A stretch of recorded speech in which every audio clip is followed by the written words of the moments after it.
suggestions for protein. Plants is protein.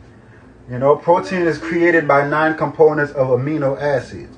You've been programmed to think that you got to consume chicken abortion, you know, or consume spoiled milk, or eat dead carcasses that don't belong in your body that cause you to have psoriasis and acne and boils and all that stuff for you to think that you have protein.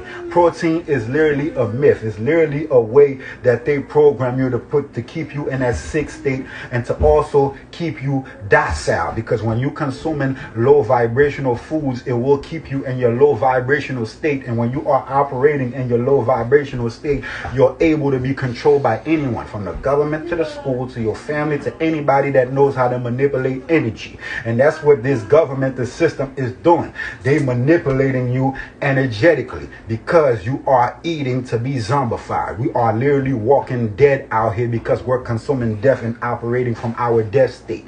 Just like a battery have a plus and a minus, when you start going under 50 hertz, you start to operating from your death state. When you start operating from 50 hertz and up, you start operating from your living state. When you get to 80 hertz and up, you're operating from your super healthy and genius state. You have to eat like the natural electromagnetic living beings that you are for you to be the real you that's supposed to be in charge of this land. You cannot be in charge of this land if you're consuming bullshit. That is why the earth is in the conditions that it is in now, because the beings that are supposed to be in control of it are consuming bullshit.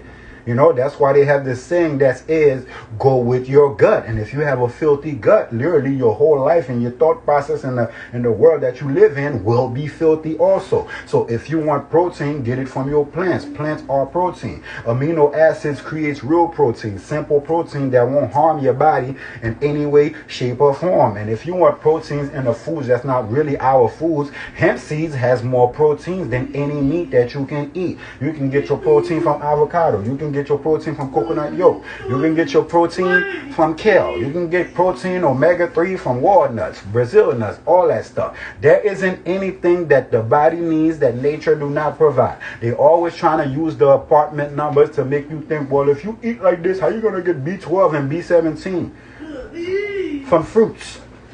Butternut squash, like, you know? Have all those things, like, so stop letting these people trick you out of who you really are, you know. Stop letting these people trick you out of you being healthy. Stop letting these people trick you out of you being mentally stable. You don't need no dead flesh. You know, if you're going to eat grains, you know, get your wild rice. That's loaded with protein. At least it has the coating and the fiber to break down and not clog you up and not make you constipated, which is the beginning of all diseases, is constipation. You know, get you some chickpeas, you know, get you some quinoa. Like, even though I don't eat or recommend those things, but if you are hell-bent, you still have the protein program, and there's a boatload of stuff from fruits like berries and cantaloupes and durian that's loaded with protein that you can consume. You know, like alfalfa sprouts, you know, which is great for you, like bamboo shoots, like bee pollen, like the list goes on and on. Like, kale is protein. Yeah, go do your research. Kale is loaded with protein.